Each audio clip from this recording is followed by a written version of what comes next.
Hello everyone, welcome back to my YouTube channel. मैं महक खान एक बार फिर से एक नई वीडियो के साथ आई हूँ, जो हम अपना प्रीवियस चैप्टर को ही कंटिन्यू करेंगे, दिल्ली सल्तनत की स्थापना। ये इसका थर्ड पार्ट है। बीए प्रोग्राम थर्ड सेमेस्टर का हिस्ट्री का चैप्टर है ये। Let's start our new video.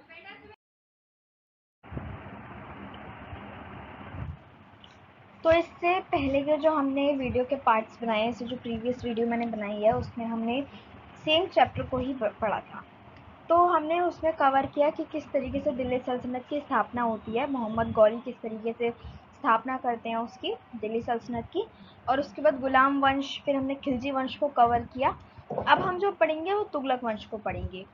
Khilji वंश के बाद आता है तुगलक वंश, जिसका जो शासनकाल रहता है वो 1320 से लेकर 1414 तक रहता है। इसमें क्या होता है, इसमें जो इसके संस्थापक होते हैं वो होते हैं गयासुद्दीन तुगलक। अब गयासुद्दीन तुगलक इस वंश की स्थापना कर देते हैं और इनका जो शासनकाल रहता है वो 4 साल का रहता है, यानी कि 1324 तक रहता है। अब इनका क्या था, इन्होंने जिस तरीके से देखा कि अलाउद्दीन ने जितने कड़े नियम बना रखे थे, जितना सख्ती का उनका बर्ताव था, तो उन्होंने देखा कि किस तरीके से अमीर और जो उल्मा थे, जो विद्वान थे, वो किस तरीके से उनसे नाराज थे, जिस वजह से उनका जो शासनकाल था उसमें काफ़ी ज़्यादा परेशानियां भी रही थी। तो उसी चीज़ को देखते हुए, उसी चीज़ को मद्देनज़र रखते हुए वो अपने शासनकाल में बर्ताव करते हैं। ठीक है, इन्होंने क्या किया, लोगों के साथ नरमी बरती। ठीक है, कठोरता नहीं अपनाई, जैसे कि अलाउद्दीन खिलजी ने अपनाई थी। राजस्व कर्मचारियों की मोटी हेरा फेरी को नज़रअंदाज किया, जबकि अलाउद्दीन खिलजी अगर किसी कर्मचारी को छोटी मोटी हेरा फेरी करते हुए भी देखता था तो काफ़ी कड़ी सज़ा देता था। इन्होंने इस चीज़ को नज़रअंदाज किया। अलाउद्दीन खिलजी द्वारा अपनाई गई कड़े नियमों में परिवर्तन लाए तथा कुछ को समान भी रहने दिया। ठीक है, यानी कि सारे इन जो रूल्स एंड रेगुलेशन थे उसको चेंज नहीं किया, कुछ चेंज किए और कुछ सेम ही चलने दिए।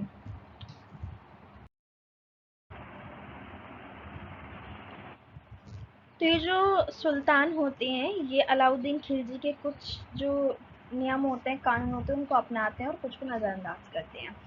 सेम चीज़ यहाँ पे भी करते हैं। खेती को मापने की जो प्रथा होती है उसको हटा देते हैं।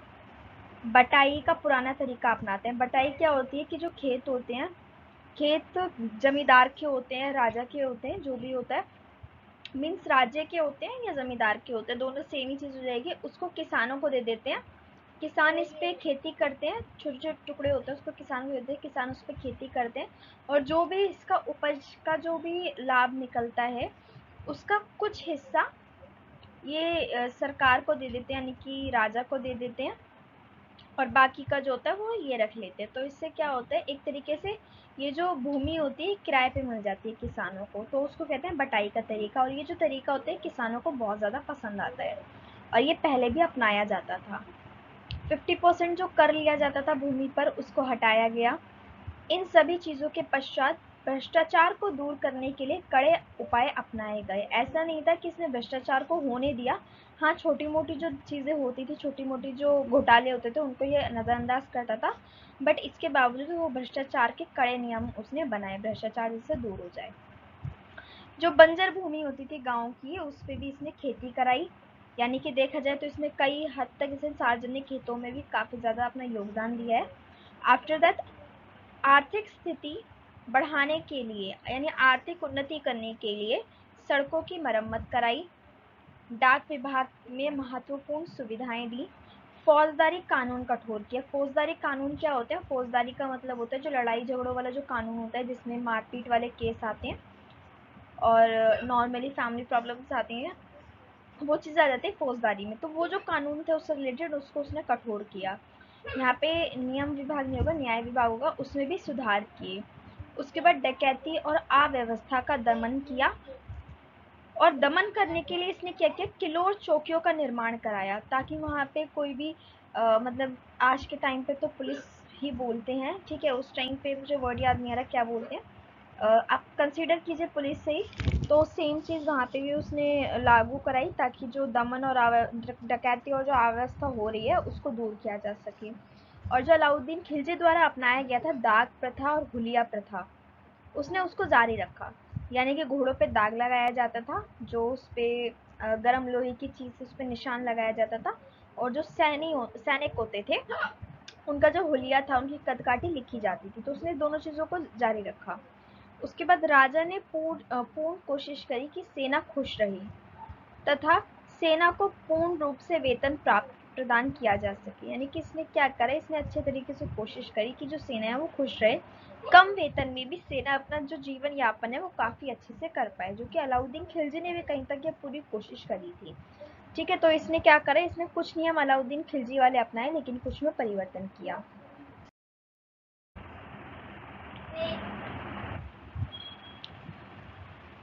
अब गयासुद्दीन तुगलक का शासनकाल यहाँ पे खत्म होता है, क्योंकि 4 साल का उनका शासनकाल रहता है कुल। उसके बाद आते हैं मोहम्मद बिन तुगलक। अब मोहम्मद बिन तुगलक का शासनकाल शुरू होता है 1325 से लेके 1351 तक। जो मोहम्मद बिन तुगलक है, इनका जो व्यवहार था, इनका जो सोच था, उसके ऊपर सभी इतिहासकारों के अलग अलग मत रहे हैं। ठीक है, इतिहासकारों का इस शासनकाल पर अलग अलग विचार रहा। कुछ इतिहासकारों के हिसाब से ये मूर्ख शासक था, तो कुछ इतिहासकारों ने इसे बुद्धिमान कहा। ठीक है, यानी कि दो तरफा इनकी सोच थी। इसके मुकाबले में इतिहासकारों का मानना है कि इसके चरित्र और नीतियों को समझना दुष्कर कार्य था। दुष्कर का मतलब क्या होता है, दुष्कर का मतलब होता है मुश्किल, डिफिकल्ट। ठीक है, उसके बाद वह अपने समय से बहुत आगे था। यानी कि जो इतिहासकार इसके फेवर में है वो ये चीज़ बोलते हैं कि उसका चरित्र और नीति जो थी वो बहुत दूर की थी, उसको समझना थोड़ा मुश्किल था। और ये भी बोलते हैं कि समय से वो बहुत आगे था, यानी कि वो बहुत दूरदर्शी था। उसके साथ उसकी सूझबूझ वक्त से काफ़ी आगे थी, और जो उसकी शक्ति थी वो लाजवाब थी। जो सूझबूझ की जो शक्ति थी वो लाजवाब थी। ठीक है, गयासुद्दीन बर्नी क्या कहते हैं इसके, ये भी आपका वो भी मोहम्मद बिन तुगलक का सही मूल्यांकन नहीं कर सके। वह अपने समय का अत्यंत बहुमुखी विद्वान था, यानी कि ये भी क्या थे, ये भी इस शासक के फेवर में थे।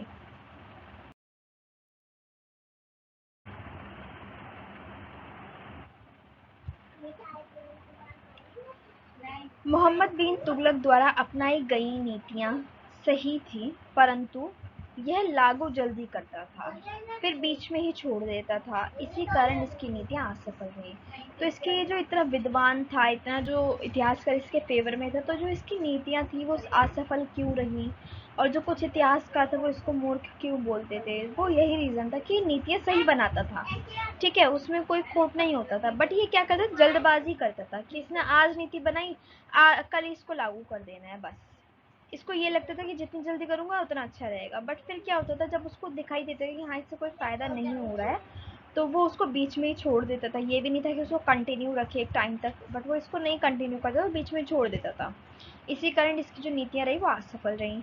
मोहम्मद बिन तुगलक द्वारा चलाई गई कुछ योजनाएं या नीति। ठीक है, तो कुछ नज़र डाल लेते हैं इस पर क्या थी। इसने क्या करा, राजधानी का परिवर्तन कर दिया। ठीक है, फर्स्ट चीज़ इसने जो करी। उसके बाद कर में बढ़ोतरी कर दी। कर में बढ़ोतरी करी तो इससे तो साफ चीज़ पता ही चलती है कि जो जनता थी वो इसके खिलाफ हो जाएगी। सांकेतिक मुद्रा अपनाई। क्या होता है हम आगे इसको डिटेल में भी समझेंगे। खुरासान अभियान जारी किया, कराचील अभियान जारी किया। तो इसने जो मेन इसके 5 हमें पढ़ने हैं, ये हम देखेंगे कि एक्चुअल में इसमें क्या हुआ था। तो सबसे पहले देख लेते हैं राजधानी परिवर्तन में एक्चुअल में इसने किया क्या था। कि देवनागरी थी एक इसके, मतलब उस टाइम पे दिल्ली में ही देवनागरी, मतलब दिल्ली के थोड़े आसपास के इलाके में देवनागरी स्थित था। उसको इसने दिल्ली से हटा के देवनागरी को राजधानी बना दिया। जैसे कि स्टार्टिंग में पढ़ा था ना, गुलाम वंश में कुतुबुद्दीन ऐबक ने भी लाहौर को राजधानी बनाया था, दिल्ली को ना बनाते। बट इसने क्या करा, दिल्ली तो थी इसके सामने, बट इसने क्या करा, दिल्ली से हटा के वापस से देवगिरी में इसको शामिल कर दिया राजधानी को। ठीक है, बर्नी क्या बोलते हैं, बर्नी के अनुसार राजा द्वारा देवनागरी को राजधानी इसलिए बनाया गया क्योंकि वह राज्य के मध्य में पड़ता था। यानी कि इन्होंने क्या कहा है कि देवगिरी जो है, सॉरी, वो इसलिए जो शासक थे उन्होंने राजधानी के रूप में स्वीकार किया क्योंकि जो देवगिरी था वो राज्य जितना भी उसका शासन विस्तार था, जो उसकी सीमाएं के बिल्कुल बीचों बीच पड़ता था। तो वहाँ से हर तरफ जो था, वो शासन करना ऐसे करके आसान पड़ जाता है। अगर सपोज इतना ये है देवगिरी और ये है इसका राज्य, तो वो अगर बीच में है तो ऑब्वियस सी बात है कि तो यहाँ पे हर जगह पे अच्छे से शासन कर पाएगा। इसलिए बर्नी के अनुसार ये चीज़ है कि इसलिए इसने देवगिरी को राजधानी बनाया। उसके बाद एसामी भी एक लेखक थे, इतिहासकार ही मान लीजिए उनको भी। उन्होंने क्या कहा है, राजा दिल्ली वासियों से नाराज था, इसलिए उसने दिल्ली से हटा के और देवगिरी को राजधानी बना दिया। और जो शासक होते हैं वो और क्या नया काम करता है, देवगिरी का नाम बदल के दौलताबाद रख देता है। लेकिन इसका ये फैसला जो होता है राजधानी परिवर्तन का, ये भी असफल रहता है। ये क्या करता है, इसने बेसिकली क्या करा, पहले इसने घोषणा कर दी कि जो राजधानी है वो दिल्ली से हटा के मैं देवगिरी कर दूंगा। और इसने ये भी कहा जो दिल्ली वासी हैं वो सभी देवगिरी में जाके शिफ्ट हो जाएं। और इसने अपनी जनता को शिफ्ट भी करा दिया, या दिल्ली से इसने क्या करा, जनता को पहुंचा दिया देवगिरी। अब जब वहाँ पे उसने थोड़ा टाइम बिताया, उसको वहाँ भी अच्छा नहीं लगा, तो इसने क्या करा, वापस से देवगिरी से दिल्ली शिफ्ट हो गया और जनता को भी साथ में होना पड़ा। तो ये जो शिफ्टिंग वाला जो माहौल था वो काफ़ी ज़्यादा ऑब्वियसली इरिटेटिंग ही होगा, तो वो उस टाइम की जनता के लिए भी इरिटेटिंग था। तो इसका जो ये दिल्ली से देवगिरी जाना, फिर देवगिरी में असफल होना, फिर वापस दिल्ली आना, एक बहुत बड़ी असफलता कहलाई थी। तो ये हो गया इसकी नीति राजधानी परिवर्तन। इसने उसके बाद क्या करता है, ये सांकेतिक मुद्रा का प्रचलन करता है। इसमें क्या करा, इसने तांबे और पीतल की मुद्रा का प्रचलन किया। बर्नी के अनुसार चलाए गए सिक्के जो थे वो तांबे के थे, बट यहाँ पे स्पेस आ जाएगा, ठीक है। फरिश्ता फरिश्ता के अनुसार चलाए गए सिक्के पीतल के थे। इस पे भी विवाद रहता है कि वो तांबा था या पीतल था, बट उस समय से मिले जो सिक्के हैं उसके अनुसार वो पीतल के थे, और इसकी भी आलोचना होती है। अब आलोचना क्यों होती है इसकी, क्योंकि हमने अपनी एशियंट हिस्ट्री में भी पढ़ा है कि जहाँ पे तांबे और मिलावटी सोने के सिक्के पाए जाते थे, उस टाइम के शासनकाल को ये माना जाता था कि जो उस टाइम का शासनकाल है वो उसकी जो आर्थिक स्थिति है वो काफ़ी बेहतर नहीं है, वो गरीब टाइम माना जाता था, जिस वजह से वहाँ पे तांबे के, पीतल के, मिलावटी सोने के सिक्के चलाए जाते थे। तो जब पाया गया कि इसके शासनकाल में तांबे के सिक्के थे और पीतल के सिक्के थे, तो उसकी आलोचना हुई कि मतलब उसकी जो अर्थव्यवस्था थी वो काफ़ी ज़्यादा बुरी चल रही थी, इसी वजह से उसने तांबे और पीतल के सिक्के चलाए। ठीक है, बाद में ये क्या करता है, इसने ये अपना तो दिया कि तांबे और पीतल के सिक्के चलाएंगे, बट इसमें भी ये असफल होता है और बाद में ये बोलता है कि तुम्हारे पास जितने भी तांबे और पीतल के सिक्के हैं वो मेरे पास लेके आओ, मेरे राज दरबार में लेकर आओ, मैं आपको इसको एक्सचेंज करके और आपको इसके बदले में सोने के सिक्के दूंगा। ठीक है, इसकी इस जो ये नीति अपनाई, इसने जो योजना अपनाई, इससे काफ़ी ज़्यादा इसको लॉस होता है और इसका जो राजकोष होता है जिसमें ये पैसा रखता है, हम खजाना भी बोल सकते हैं उसको, वो खाली हो जाता है। ठीक है, तो ये भी एक बहुत बड़ी इतिहास में बहुत बड़ी इसकी असफलता कहलाई।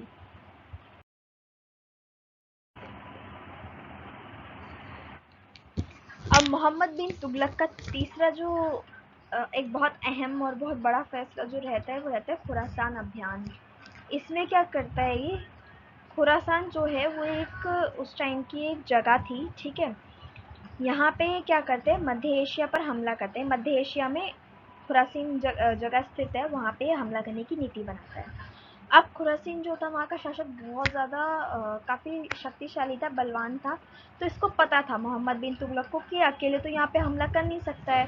तो ये क्या करता है, इसने तरमाशरीन और मिस्र के शासक के साथ मिलकर खुरासान पर हमला करना चाहा। ठीक है, यानी कि क्या करते, एक ये और प्लस हमारे मोहम्मद बिन तुगलक जी, ये सब मिलके तीनों एक ग्रुप बनाते हैं और बोलते हैं कि हम खुरासान पर हमला कर देंगे। ठीक है, बाद में क्या होता है, जो ये तरमाशरीन है यहाँ के तख्ता पलट हो जाता है, यानी कि जो यहाँ का राजा है उसको गद्दी से उतार दिया जाता है और एक नए शासक के वहाँ पे जो राजपाट होता है वो नया शासक संभालता है, यानी सत्ता परिवर्तन हो जाता है। और जो मिस्र का शासक होता है वो खुरासीन के शासक के साथ सुलह कर लेता है, यानी दोस्ती का हाथ बढ़ा लेता है। तो एक ये भी यहाँ से हट जाता है, मिस्र का शासक भी हट जाता है, बचा कौन, अकेला मोहम्मद बिन तुगलक। अब वो अकेला तो उस पर वार कर नहीं सकता था, तो क्या होता है ये इस अभियान को ये छोड़ देता है, यानी कि इस अभियान का ख्याल अपने दिमाग से निकाल देता है। बट इसमें जो इसका मूर्खता माना जाता है वो क्या करता है, ये मोहम्मद बिन तुगलक द्वारा सैनिकों को 1 साल का वेतन पहले से ही दिया जा चुका था। ठीक है, और एंड में क्या होता है, अहमदाबाद नहीं होगा, ये एंड होगा, ठीक है। अंत में ये अभियान भी असफल होता है, ठीक है। इसने क्या करा, इसने इनके साथ सलाह करी कि हम तीन मिलके और खुरासन पे हमला कर लेंगे और वहाँ का हम जो भी राजपाट है वो हम लोग संभालेंगे। बट क्या करते हैं, तरमाशरीन करते हैं कि उसका तख्ता पलट हो जाता है अनफॉर्चुनेटली, और जो मिस्र का शासक होता है वो उसके साथ सुलह कर लेता है। अब बचा ये अकेला मोहम्मद बिन तुगलक। मोहम्मद बिन तुगलक क्या होशियारी दिखाता है, वो सेना को 1 साल का वेतन एडवांस में ही दे चुका होता है। अब क्योंकि ये जो इसका अभियान होता है ये ऑलरेडी फेल हो चुका होता है, तो अब ये सेना से 1 साल का वेतन तो वापस ले नहीं सकता। अब इसके पास जो सेना होती है तब लाखों में होती है, 1-1.5 लाख सेना इकट्ठी करता है। अब आप खुद सोचिए उस टाइम में 1-1.5 लाख सेना को पूरे 1 साल का वेतन एक साथ देना कितना ज़्यादा उस टाइम पे डिफ़िकल्ट रहा होगा, ठीक है। और जो इसका अभियान होता है वो भी असफल हो जाता है।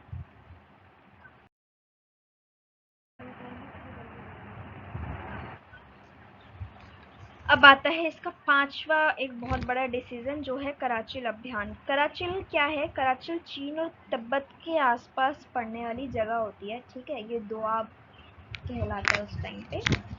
ये तिब्बत और चीन पे कब्जा करना चाहता था कराचिल पे हमला करके, ठीक है, मोहम्मद बिन तुगलक। अब ये क्या करते हैं, ये अपने भांजे को 10,000 सेना लेके भेजते हैं, परंतु जल्दबाजी यहाँ पे भी करते हैं जो कि इनकी हैबिट थी। तो जल्दबाजी के कारण पहाड़ी इलाके में फंस जाते हैं और वहाँ वहाँ पे फंसने के कारण सिर्फ और सिर्फ 10,000 की सेना में 10 आदमी ही जिंदा बचते हैं अपनी दुख भरी कहानी सुनाने के लिए। तो आप ये देख लीजिए कि कितनी ज़्यादा इसने जो नीति अपनाई वो तो करेक्ट थी, इसने जल्दबाजी करी और सब कुछ हो गया गड़बड़, ठीक है। हर चीज़ में ये हो गया असफल।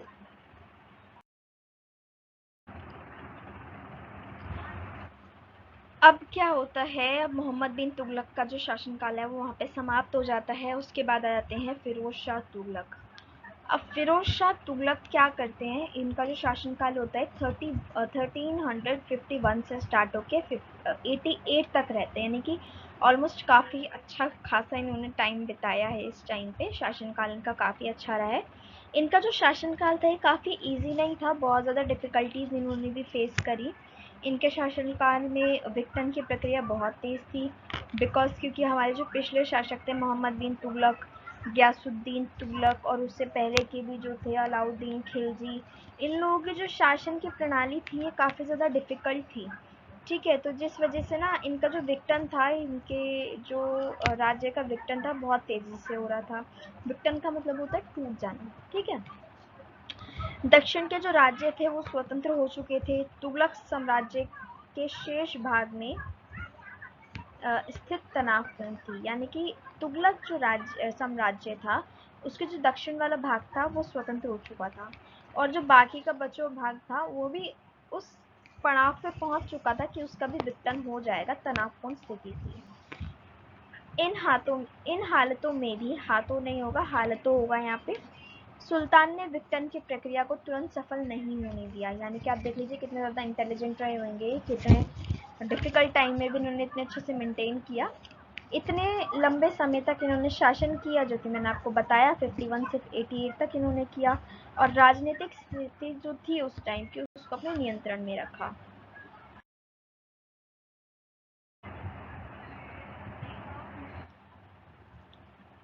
अब इन्होंने अपने शासनकाल में कुछ चेंजेस भी लाए हैं, तो इसको हम थोड़ा सा ध्यान से पढ़ेंगे क्योंकि थोड़ा इम्पोर्टेंट है ये। तो इसने क्या किया, प्रशासनिक गतिविधियों में चेंज लाए थोड़े से। अब इनका जो प्रशासन था वो किस तरीके का रहा, शासन बनने से पहले इनको अनुभव था। अब किस तरीके से था वो मैं आपको बताती हूँ। मोहम्मद बिन तुगलक के संरक्षण में इन्होंने राजकीय शिक्षा प्राप्त करी, और उसे सार्वजनिक कार्य का भी अनुभव था। यानी कि जो फिरोज शाह तुगलक थे ये मोहम्मद बिन तुगलक के ही रिलेटिव थे, जिस वजह से इन्होंने जो मोहम्मद बिन तुगलक थे उनको शासन करते हुए देखा है, और उन्हीं के छत्र छाया में राजकीय शिक्षा भी प्राप्त करी है। और कुछ कुछ जब ऑब्वियस सी बात है, अगर हम किसी एक जो भी हमारे घर में काम होता है, ठीक है, हम अगर उसको देख रहे तो हमें करें या ना करें हमें उसको देख कर ही अनुभव हो जाएगा, और अगर हमें इन फ्यूचर वो काम करना भी होगा तो हमारे लिए वो कोई नया काम नहीं होगा। सेम कंडीशन फिरोज शाह तुगलक के साथ भी होती है यहाँ पे, क्योंकि उनको अनुभव होता है, वो ऑलरेडी जो मोहम्मद बिन तुगलक के उनको शासन करते हुए देख चुके हैं, तो उस चीज़ के लिए वो ट्रेन हो जाते हैं ऑलरेडी। उसके बाद इसने तुगलक को असफल होते हुए देखा है। इसे पता था कि उल्मा और सूफी इनसे नाराज हैं और अमीर और सरदारों का भी इनमें विरोध है। ठीक है, क्यों है? क्योंकि उल्मा और सूफी को इतनी अहमियत देनी बंद हो गई थी। वो सिर्फ जो निजी धार्मिक कार्य था वही कर सकते थे। ठीक है, शासन में उनको नज़रअंदाज करना शुरू कर दिया था। अमीर और सरदारों की जो शक्तियां थी उनको कम कर दिया गया था, जिस वजह से ये दोनों नाराज थे। इसलिए इसने प्रशासन में नीति परिवर्तन किया। अब ये क्या करते हैं? परिवर्तन कर देते हैं।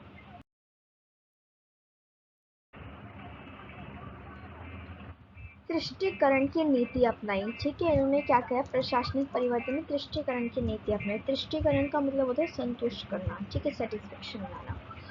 अब ये क्या करते हैं? सहयोग प्राप्ति कार्य करते हैं ताकि इनको उल्मा, विद्वानों का, अमीरों का, सरदारों का, इन सभी का इनको सहयोग मिल सके और ये अपना शासन कर सकें।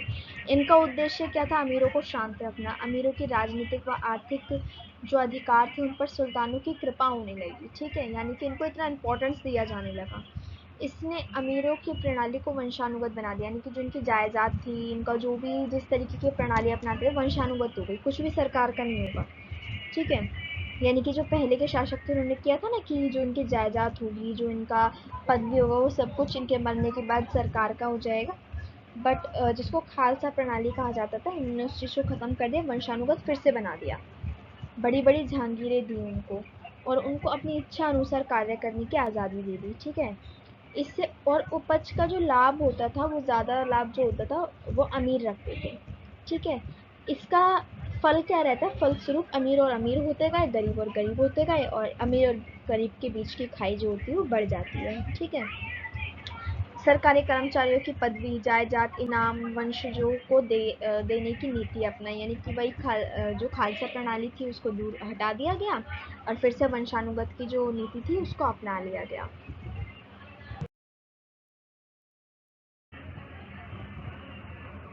अब वहाँ पे क्या होता था? प्रतिवर्ष राजस्व निर्धारित ना करने की जगह पे इसे राजस्व की एक राशि जो थी वो निर्धारित कर दी, यानी कि फिक्स्ड कर लगाया जाएगा। यहाँ पे राशि नहीं होगा, राशि होगा। थोड़ी सी ज़्यादा मिस्टेक हो गई है इस वीडियो में, तो उसको थोड़ा सा अवॉइड कीजिएगा। फिरोज ने शासन प्रबंध में ढील का परिचय दिया। कुछ इतिहासकारों का मानना था कि ये अच्छा नहीं है, इससे भ्रष्टाचार बढ़ेगा, और हुआ भी सेम चीज़। दंड के कड़े नियमों को खत्म कर दिया गया। जब तक वह जीवित रहा तब तक अमीरों का समर्थन मिलता रहा, लेकिन इसका नतीजा अच्छा नहीं निकला। अमीरों की आर्थिक शक्ति बढ़ गई और राजनीतिक तनाव पैदा हो गया। ठीक है, ये तो होना ही था। अगर हम अमीरों को ज़्यादा अमीर करते ही चले जा रहे हैं, गरीब गरीब होते चले जा रहे हैं, तो ऑब्वियस सी बात है इससे अमीर जो है वो एक दिन सत्ता पर कब्जा करने के लिए रेडी हो जाएंगे। फिरोज तुगलक के मरते ही विघटन की जो गति थी वो बढ़ गई। ठीक है, क्योंकि इनका भी जो शासनकाल रहा वो लंबा तो रहा बट उतना ज़्यादा अच्छा नहीं रहा। अब वो फिरोज शाह तुगलक ने इतनी सारी चीज़ें करी, प्रशासन में, न्याय में। ठीक है, अमीरों के लिए सब कुछ किया। अब इन्होंने कुछ अच्छे काम भी किए, सार्वजनिक हित के लिए भी इन्होंने कार्य किए। अब ये क्या करते हैं? इसने किसानों पर ध्यान दिया, खेती पे ध्यान दिया, खेती के लिए नहर बनवाई, शहरों की स्थापना करी, तालाब बनवाए।